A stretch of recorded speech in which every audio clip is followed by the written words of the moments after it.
Hello दोस्तों, मैं सचिन अरोड़ा एक बार फिर से आप सभी लोगों का स्वागत करता हूं अरोड़ा एजुकेटर के इस ऑफिशियल यूट्यूब प्लेटफॉर्म पे, जहां एक बार फिर से हम लोग कनेक्ट हो चुके हैं बहुत ही शानदार सेशन के साथ।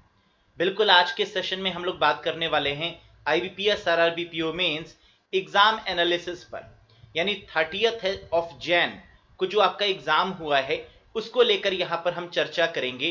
देखिए, काफी चर्चा में रहा है कंप्यूटर सब्जेक्ट, क्योंकि जो पेपर देखा गया वो मॉडरेट लेवल का था और हम लोग का एग्जाम भी होने वाला है कुछ ही दिन के अंदर। तो यहां से हमें एक आइडिया लग जाएगा कि जो क्वेश्चन एग्जाम में देखने को मिले थे प्रीवियस टाइम में, वो क्वेश्चन का लेवल क्या था, कौन कौन से वो क्वेश्चन थे, ताकि इस बार हम अपनी स्ट्रेटजी को इसी के अकॉर्डिंग फ्रेम आउट कर पाएं और रेडी हो जाएं इस तरीके के पेपर को फेस आउट करने के लिए। तैयार हैं आप लोग? चलिए, तो पूरे 40 क्वेश्चन पर हम लोग देखते हैं कि क्वेश्चन किस किस तरीके से पूछे गए थे 30 ऑफ जैन एग्जाम में। Let's have a start guys. देखिए, साथ ही साथ हम आपको ये भी बता दें कि इसी लेवल को ध्यान में रखते हुए हमने आईबीपीएस आरआरबी पीओ और क्लर्क दोनों ही लेवल पर ये बैच लॉन्च किया था, जहां पर बेस्ट 35 क्लासेस आपको प्रोवाइड की थी और ये वादा भी किया था कि इस बैच के बाहर एक भी क्वेश्चन देखने को नहीं मिलेगा। तो बिल्कुल वो घड़ी आ चुकी है, क्योंकि आरआरबी पीओ बहुत नजदीक है। क्लर्क लेवल पर अगर आपको ज्वाइन करना है तो बिल्कुल फटाफट से इसको ज्वाइन कर लीजिए आरआरबी बैच को। कंप्यूटर में full out of full marks लाने की गारंटी सचिन अरोड़ा सर की है। बस आप 35 लेक्चर्स को अच्छे से देखिए, पीडीएफ जो आपको प्रोवाइड की गई है यहाँ पर उनको अच्छे से एक बार रिकॉल करिए। रेस्ट रिस्पॉन्सिबिलिटी मेरी है। तो बिल्कुल अगर आपको कंप्यूटर में ऐसा लग रहा है कि आपके कंप्यूटर में मार्क्स कम हो सकते हैं, तो ये बैच आपके लिए एक बूंद साबित होगा, एक वरदान साबित होगा। बाकी इस बैच को आप कैसे ज्वाइन करें, तो डिस्क्रिप्शन बॉक्स में आपको लिंक मिल जाएगा, उस पर क्लिक करके आप इसको ज्वाइन कर सकते हैं, अवेल कर सकते हैं। साथ ही साथ अगर कोई भी कंफ्यूजन हो, आपको कोई भी क्वेरी हो, तो दिए हुए नंबर पर आप कॉल या व्हाट्सएप करके भी पूछ सकते हैं। तो चलिए शुरू करते हैं और देखते हैं 40 क्वेश्चंस जो एग्जाम में पूछे गए। Have a look. पहला क्वेश्चन आपके सामने आ चुका है और क्वेश्चन था which of the following is used for page break in MS Word. MS Word के केस में पेज ब्रेक की शॉर्टकट की क्या होती है? तो हमने आपको कई बार बताया है कि पेज ब्रेक के केस में कंट्रोल के साथ एंटर होता है और लाइन ब्रेक के केस में शिफ्ट के साथ एंटर। तो दोनों ही केसेस को याद रखिएगा, क्योंकि इस बार हो सकता है आपसे लाइन ब्रेक वाला केस पूछ लिया जाए। तो आंसर क्या बनेगा? शिफ्ट के साथ एंटर। नेक्स्ट देखिए, Bing owned and operated by a Microsoft is a, कह रहा है ये जो बिंग है जिसको माइक्रोसॉफ्ट के द्वारा ओन और ऑपरेट किया गया है, ये बिंग बेसिकली क्या है? तो आप जानते होंगे बिंग एक सर्च इंजन है। Bing is a type of a search engine. That is the correct one. Next देखिए, इसका मतलब सर्च इंजन से भी क्वेश्चन देखा गया है और साथ ही साथ अगर हम बात करें तो इसी तरीके के और किस किस चैप्टर से क्वेश्चन देखे गए हैं ये भी आपको माइंड में रखना है। What is the Google equivalent to Microsoft Excel? MS Excel से क्वेश्चन आता हुआ कि Google equivalent to Microsoft Excel क्या है। जैसे माइक्रोसॉफ्ट का एमएस एक्सेल है, वैसे ही गूगल का प्रोडक्ट कौन सा है? तो बिल्कुल सही, वैसे ही गूगल का है गूगल शीट। क्या है answer? Google sheet is the correct answer. Next देखिए, which of the following is used for addition in Microsoft Excel? काफी आसान सा क्वेश्चन। एमएस एक्सेल में एडिशन के लिए किसका यूज करते हैं? तो सम का यूज किया जाता है for the addition purpose. Answer क्या होगा? That is sum, right. Next देखिए, question number 5, to insert a new slide in current presentation. Current presentation में आपको एक नई स्लाइड को क्या करना है? ऐड करना है, अपेंड करना है। तो इसके लिए शॉर्टकट की क्या होने वाली है? तो आंसर यहां पर होगा कंट्रोल के साथ एम। हमने आपसे कहा है कि ये कई बार एग्जाम में पूछा जाता है न्यू स्लाइड को इंसर्ट करने के लिए, और ये क्वेश्चन इस बार भी रिपीट हो सकता है। तो इसको याद रखिएगा, कंट्रोल एम का यूज होता है to insert a new slide. देखो, क्वेश्चन इस तरीके से बदल भी सकते हैं। क्वेश्चन ये पूछ लिया जा सकता है कि कंट्रोल एम का इस्तेमाल पावर पॉइंट में किस लिए करते हैं? तो आंसर क्या हो जाएगा क्लियर कट तरीके से? To insert a new slide in current presentation. Next question, IP address क्या है? आईपी एड्रेस किस तरीके का एड्रेस है? तो देखिए यहां पर आंसर आपका बनेगा, आईपी एड्रेस आपका लॉजिकल एड्रेस होता है कंप्यूटर का। तो logical address of the computer is called as IP address. ये एक ऐसा एड्रेस है जो लोकेशन पर बेस्ड होता है, यानी लोकेशन अगर चेंज होगी तो आईपी एड्रेस भी क्या होगा, चेंज हो जाएगा। और जो हैकर्स होते हैं वो आईपी एड्रेस को क्या कर सकते हैं, मास्क करते हैं। मास्किंग ऑफ आईपी एड्रेस, यानी आईपी एड्रेस को छुपा लेते हैं, जिसको बोला जाता है मास्किंग, या इसको डीरूट कर देते हैं, तो इसे भी बोला जाता है masking of IP address.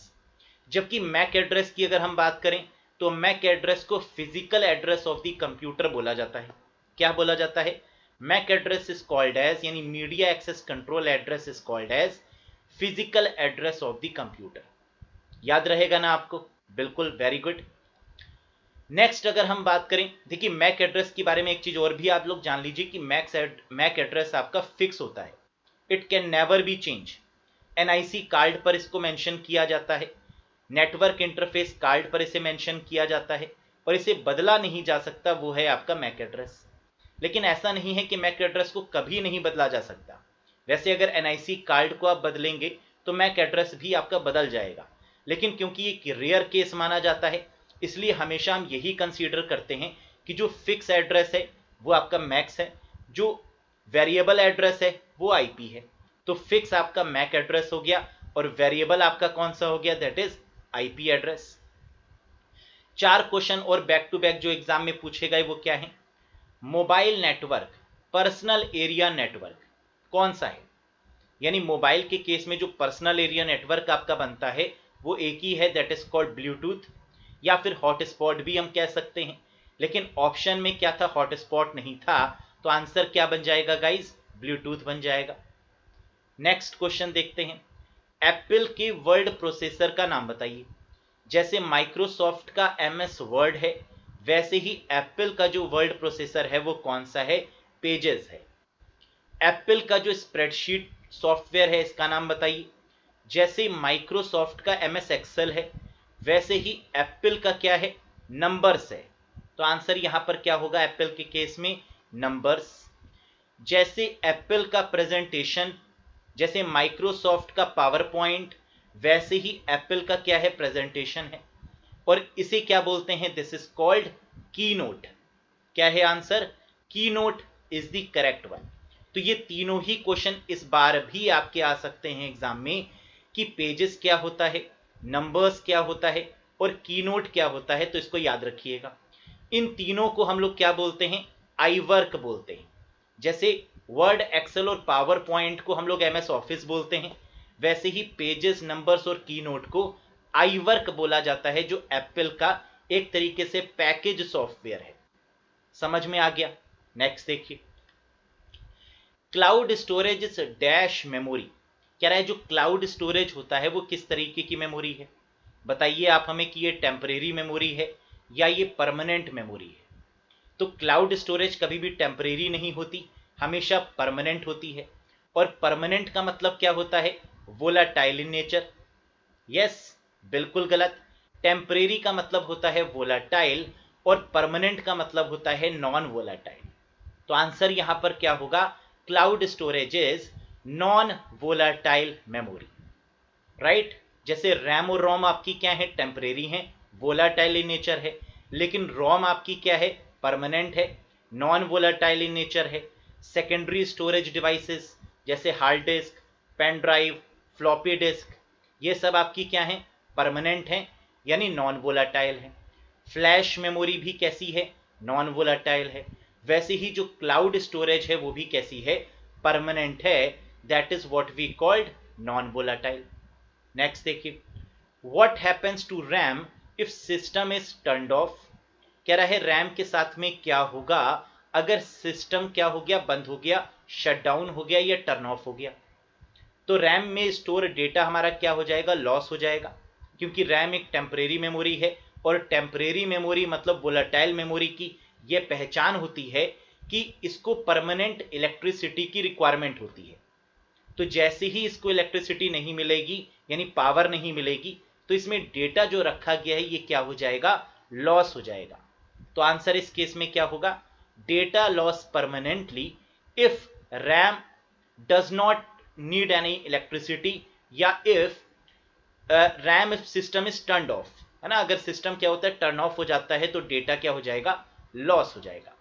Next देखते हैं, how does cash act between CPU and RAM. कह रहा है कैशे मेमोरी जो होती है, और आप जानते हैं कैश मेमोरी के बारे में कि ये सेकंड फास्टेस्ट होती है। फर्स्ट फास्टेस्ट कौन सी होगी, रजिस्टर। सेकंड फास्टेस्ट कौन सी होगी, कैश। थर्ड फास्टेस्ट कौन सी होगी, रैम, है ना। तो ये सीक्वेंस आपको याद हो गया होगा अभी तक। How does cache act between CPU and RAM. इसका मतलब एक चीज तो आपको यहां से क्लियर है कि कैश मेमोरी आपके सीपीयू और रैम के बीच में होती है ना, ये यहां पर ही बताया जा रहा है। और ये क्वेश्चन भी पूछा जाता है एग्जाम में कि कैश मेमोरी किसके और किसके बीच में होती है। तो याद रखिएगा, एक तरफ सीपीयू मतलब प्रोसेसर होता है और दूसरी तरफ रैम होती है यानी मेन मेमोरी होती है, और बीच में होती है आपकी कैश मेमोरी।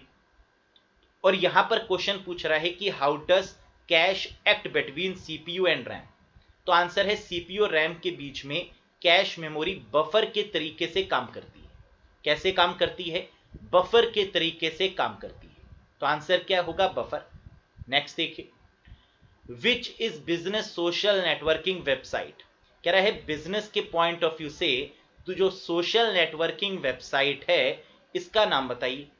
तो सोशल नेटवर्किंग वेबसाइट तो बहुत सारी हैं, जैसे व्हाट्सएप है, फेसबुक है, आपका ट्विटर है ना। तो ये सब आपकी क्या है, सोशल नेटवर्किंग वेबसाइट्स हैं। लेकिन अगर प्रोफेशनल या बिजनेस के पॉइंट ऑफ व्यू से बात करें तो एक ही नाम निकल के आता है और वो नाम क्या है, LinkedIn.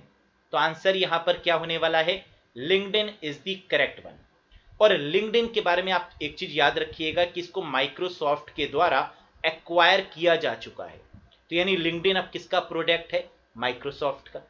Next question guys, another form of MS Excel on mobile which is free. कह रहा है एमएस एक्सेल जो मोबाइल में बिल्कुल फ्री है उसे क्या बोलते हैं। देखिए वैसे एमएस एक्सेल तो माइक्रोसॉफ्ट का है जो फ्री नहीं है, लेकिन मोबाइल के केस में ऐसी ही एक स्प्रेडशीट पैकेज है जो फ्री है, that is called Google sheets. तो गूगल का वो प्लेटफॉर्म है जिसे क्या बोलते हैं, गूगल शीट बोलते हैं।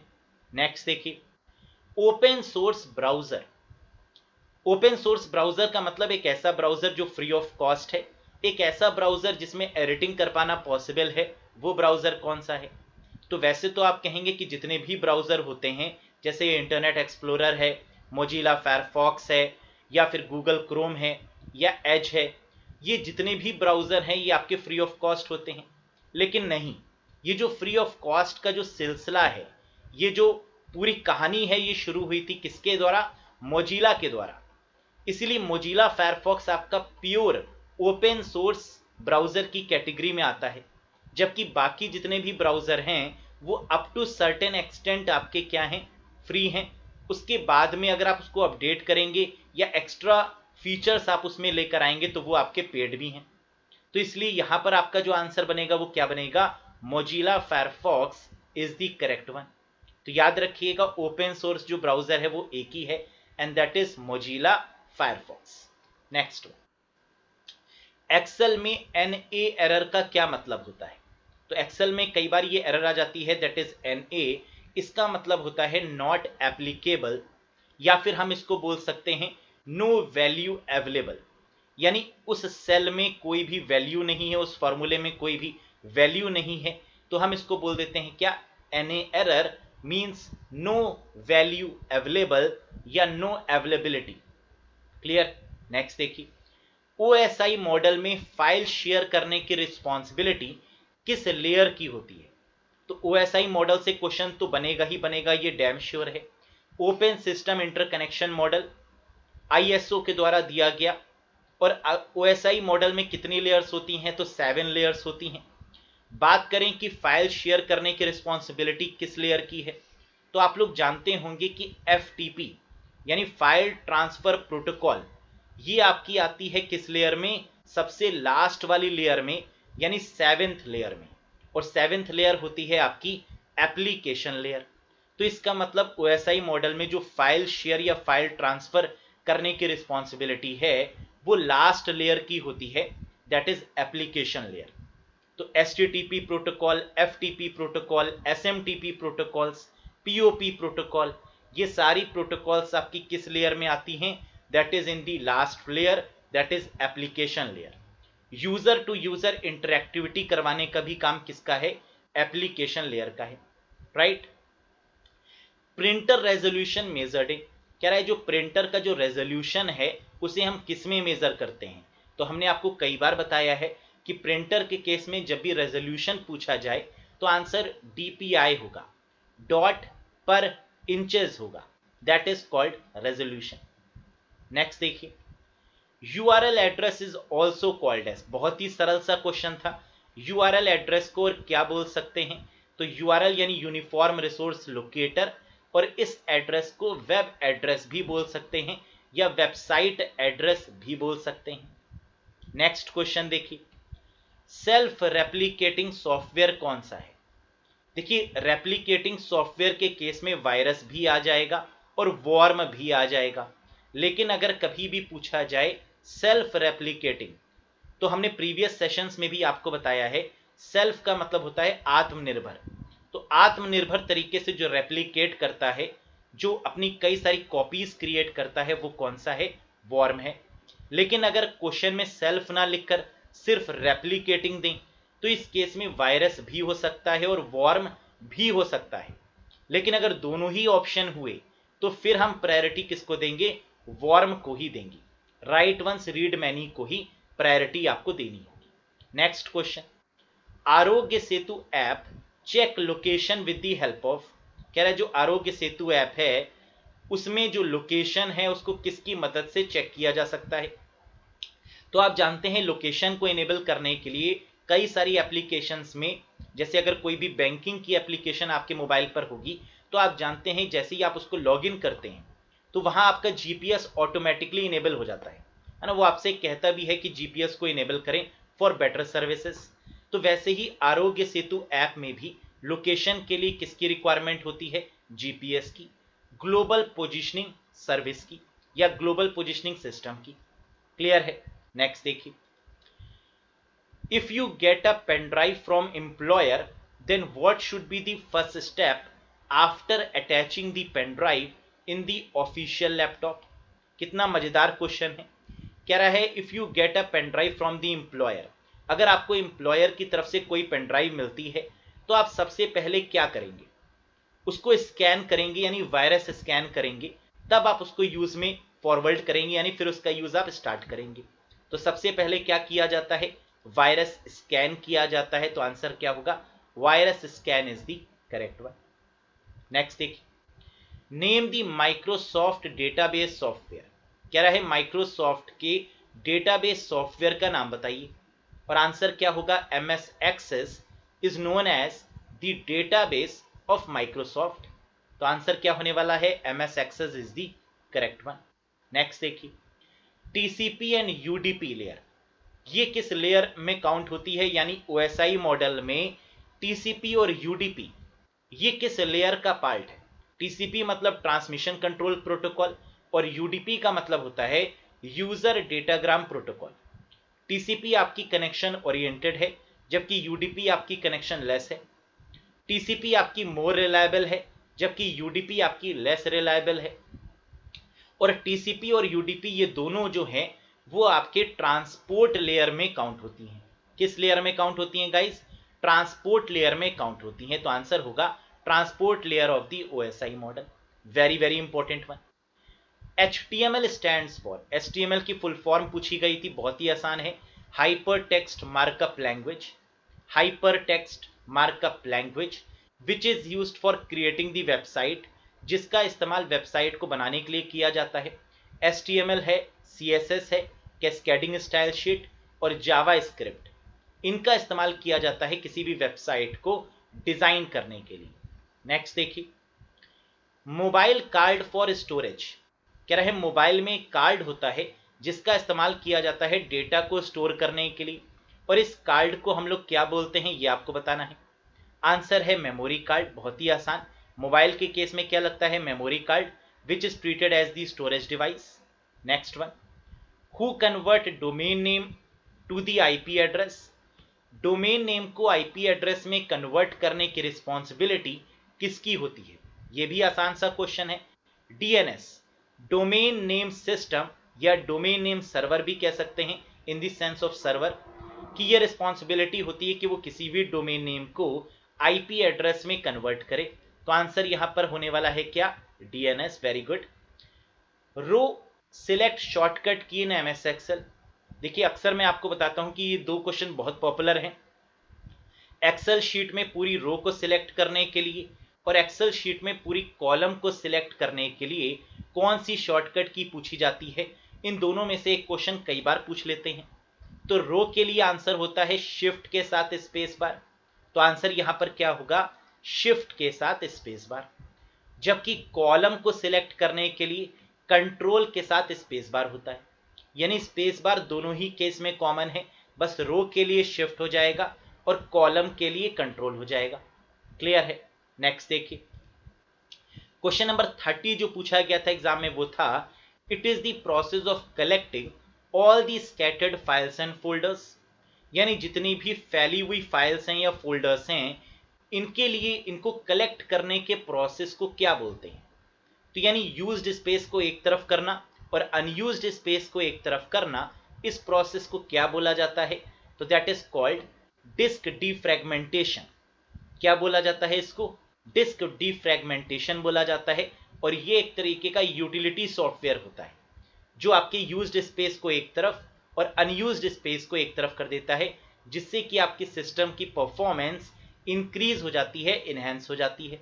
नेक्स्ट क्वेश्चन देखिए, What is an internal organizational internet that is guarded against outside access by a special security feature called firewall, which can be software, hardware or combination of the two? देखो पहली line पढ़ते ही answer निकल के आ गया। What is an internal organizational internet? यानी organisation के अंदर जो इंटरनेट है उसे हम क्या बोलते हैं? तो ऑर्गेनाइजेशन के अंदर का मतलब कि जो एम्प्लॉयज जिसका इस्तेमाल कर रहा है वो इंटरनेट जिसका इस्तेमाल सिर्फ एम्प्लॉयज कर सकते हैं, ऐसे इंटरनेट को हम क्या बोलते हैं?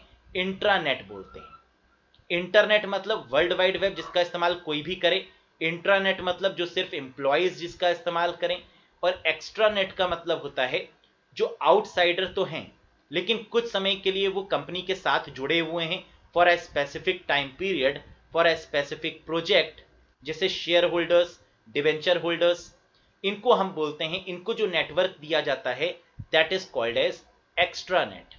तो ये हो गया आपका internet, intranet and extranet. Clear? Next देखिए, unauthorised use of computer by third party is called as. बहुत ही शरीफ लोग होते हैं ये।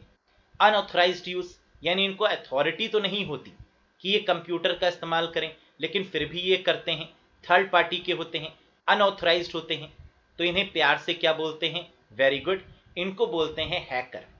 Hacker is the correct answer. Clear? तो इन्हें हैकर बोलते हैं और इस एक्टिविटी को क्या बोलते हैं?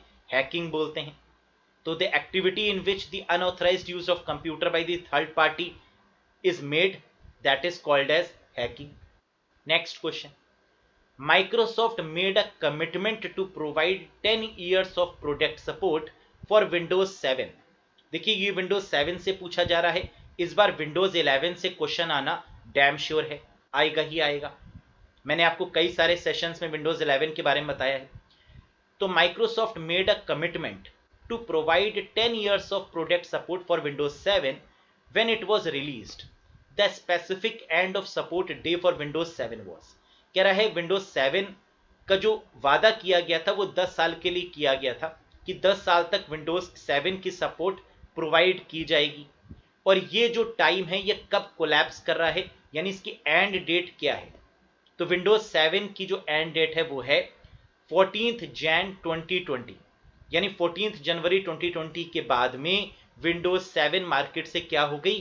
पूरी तरीके से ऑफिशियल तौर पर इसको मार्केट से फेच कर लिया गया, विड्रॉ कर लिया गया, क्योंकि 10 इयर्स की कमिटमेंट के साथ में इसको मार्केट में उतारा गया था माइक्रोसॉफ्ट के द्वारा।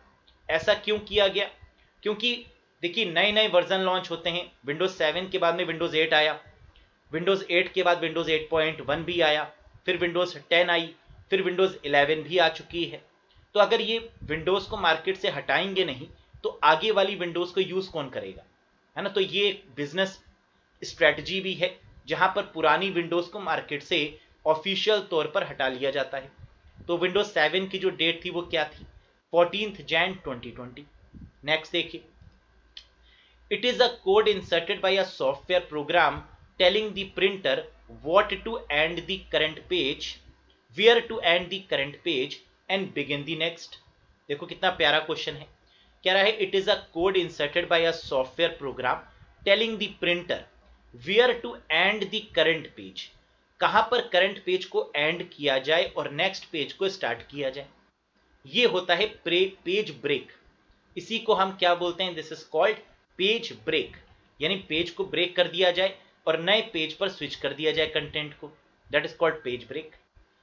इन this topology each network device is connected to two other like points on a circle. कह रहा है ये एक ऐसी टोपोलॉजी है जो सर्किल के फॉर्म में है, यानी एक रिंग के फॉर्म में है, जहां पर हर एक कंप्यूटर दो कंप्यूटर से कनेक्टेड है। यानी in this topology each network device is connected to two others. तो एक आगे वाला है और एक पीछे वाला है। तो सर्किल में यानी रिंग में ऐसा ही तो होता है। तो हर एक कंप्यूटर जो है, हर एक रिसोर्स दो रिसोर्सेज से कनेक्ट है, that is called ring topology, है ना। तो सर्किल देख कर ही आपको पता चल गया कि यहां पर कौन सी टोपोलॉजी यूज हो रही है, रिंग टोपोलॉजी। और रिंग टोपोलॉजी में टोकेन्स का यूज किया जाता है। किसका यूज किया जाता है, टोकेन्स का। नेक्स्ट देखिए, which layer of the OSI model is responsible for translation, encryption, authentication and data compression. देखिए ओएसआई मॉडल से बहुत सारे क्वेश्चन बनते हैं। तो यहां पर कह रहा है ओएसआई मॉडल में से किस लेयर की ये रिस्पॉन्सिबिलिटी है कि वो ट्रांसलेट करे, इनक्रिप्ट करे डेटा को, ऑथेंटिकेट करे और डेटा कॉम्प्रेशन करे। तो ये सारी रिस्पॉन्सिबिलिटी होती है किसकी, सिक्स्थ लेयर की, यानी प्रेजेंटेशन लेयर की। तो आंसर यहां पर क्या बनेगा, सिक्स्थ लेयर, और it is called presentation layer. तो जितना भी इंक्रिप्शन, डिक्रिप्शन है या कॉम्प्रेशन है, ट्रांसलेशन है, ऑथेंटिकेशन है, ये सारा काम किसके द्वारा होता है, प्रेजेंटेशन लेयर के द्वारा। Next question, for which MS office product it is required renewal. कह रहा है एमएस ऑफिस के किस प्रोडक्ट में रिन्यू करने की रिक्वायरमेंट होती है, कि बार बार इसको रिन्यू करना पड़े। देखिए अगर आप ऑफिस वर्जन खरीदते हैं, जैसे ऑफिस 365 जो ऑनलाइन पैकेज है, जो क्लाउड पैकेज है, इसको रिन्यू करने की रिक्वायरमेंट होती है ईयरली बेसिस पर, या जिस तरीके से आपने इसका सब्सक्रिप्शन लिया हुआ है। तो ऑफिस 365 यहां पर आपका करेक्ट आंसर होगा, जिसे एमएस ऑफिस 365 बोला जाता है। तो आंसर क्या होगा, MS office 365 which is the cloud platform of MS office that requires renewal. For which MS office product it is required one time purchase. लेकिन एक टाइम परचेज की रिक्वायरमेंट किस में होती है, कि एक बार आपने खरीद लिया बस, उसके बाद फिर नहीं खरीदना। तो एक बार इसको लगा डाला तो लाइव झींगा लाला, है ना। तो इस तरीके की सर्विस कौन प्रोवाइड करता है, तो ये है आपका MS office 2019, MS office 2016, MS office 2010, यानी जितने भी आपके ऑफिस वर्जन हैं जो आप इंस्टॉल करते हैं, ये सब आपके क्या हैं, वन टाइम परचेज हैं। तो आंसर क्या बनेगा इस केस में, as per the option answer था एमएस ऑफिस 2019, 2016 भी हो सकता है, यानी सारे वर्जन इसमें आपके हो सकते हैं जो वन टाइम परचेज हैं। नेक्स्ट देखिए, which shortcut key is use to move the cursor to the beginning of the slide. Slide के बिगिनिंग पर कर्सर आ जाए, इसके लिए कौन सी शॉर्टकट की का यूज करना होगा। आंसर है कंट्रोल के साथ में होम का यूज करके बिगिनिंग ऑफ द स्लाइड पर पहुंचा जा सकता है, that is the correct one. और लास्ट क्वेश्चन जो पूछा गया था एग्जाम में वो क्या था, website is a collection of. बहुत ही आसान सा क्वेश्चन, वेबसाइट किसका कलेक्शन है, तो आंसर है website is a collection of web pages. किसका कलेक्शन है, वेब पेजेस का है, लेकिन ऑप्शन में दिया हुआ था HTML डॉक्यूमेंट्स, क्योंकि वेब पेज हम किसके थ्रू बना सकते हैं, HTML के थ्रू। तो इसे हम HTML डॉक या HTML डॉक्यूमेंट भी तो बोल सकते हैं। तो आंसर होगा hyper text markup language documentation is the correct one. तो इसका मतलब क्वेश्चन का लेवल अगर हम देखें तो मॉडरेट सा था, आप कर सकते हैं इसका आंसर। देखिए कई बार कैंडिडेट क्या होते हैं, पेपर में थोड़ा से घबरा जाते हैं, नर्वस हो जाते हैं क्वेश्चन को देखकर, और इस केस में वो उन क्वेश्चंस को भी नहीं कर पाते जो काफ़ी आसान होते हैं, और बाद में आकर कहते हैं कि सर इनको ये आंसर तो हमें आते थे, ये पढ़ा हुआ था, लेकिन फिर भी हम भूल गए। तो बस ये कंफ्यूजन एग्जाम में आपको ना हो, बहुत अच्छे से क्वेश्चन को रीड करिएगा, सारे ही क्वेश्चन को कंप्यूटर में अटेम्प्ट करिएगा, क्योंकि कई बार कैंडिडेट कहते हैं कि सर हम सारे क्वेश्चन कंप्यूटर में कर ही नहीं पाए। तो ऐसा बिल्कुल मत करिएगा, सारे क्वेश्चन देखिएगा, क्योंकि कुछ क्वेश्चन बहुत आसान होते हैं। स्टार्टिंग के जो क्वेश्चन होंगे वो बिट लेंथी होंगे, लेकिन आपने अच्छे से पढ़ रखा है तो आप कर पाएंगे, और आगे जो क्वेश्चन होंगे वो काफ़ी ईजी होंगे। तो ऐसा मत सोचिएगा कि स्टार्टिंग में जो क्वेश्चन है वो बड़े बड़े हैं तो आगे बहुत टफ होंगे, नहीं, आगे ईजी होंगे, है ना। तो ये एक स्ट्रेटजी होती है पेपर को डिज़ाइन करने की। तो आई होप कि आप अच्छे से यहाँ पर कर पाएंगे अपने पेपर में, है ना। कॉन्फिडेंस रखिए अपने ऊपर, full out of full marks computer में गेन करने हैं। सिर्फ पासिंग मार्क्स लाने से देखिए कंप्यूटर में बहुत ज़्यादा एडवांटेज आपको नहीं मिलेगा। तो बेस्ट ऑफ लक गाइस, बहुत अच्छे से परफॉर्म करिए। बाकी कहीं भी डाउट है तो आप बिल्कुल कमेंट बॉक्स में कमेंट करके बताइएगा। साथ ही साथ पेपर देने के बाद में आपकी एक और रिस्पॉन्सिबिलिटी है कि आप अपने पेपर का फीडबैक भी हमारे साथ में आप शेयर करें कि आपका पेपर कैसा हुआ। आप मुझे व्हाट्सएप भी कर सकते हैं, कॉल करके भी बता सकते हैं। साथ ही साथ आप यूट्यूब पर भी कमेंट करके बता सकते हैं कि आपका पेपर कैसा हुआ, मेरे पढ़ाए हुए ऑलमोस्ट कितने क्वेश्चन आए, है ना। तो ये काफ़ी अच्छा लगता है टीचर को जब एक कैंडिडेट कहता है कि सर सारा आपका पढ़ाया हुआ आया, है ना। तो आई होप सो कि आप भी ये बात बहुत जल्द बोलने वाले हैं। बस रिवाइज करते रहें, अच्छे से पढ़िए, कॉन्फिडेंस रखिए। That's all for today guys, thank you very much. बहुत जल्द मिलेंगे एक नए सेशन के साथ। Till then bye bye and take care to all of you.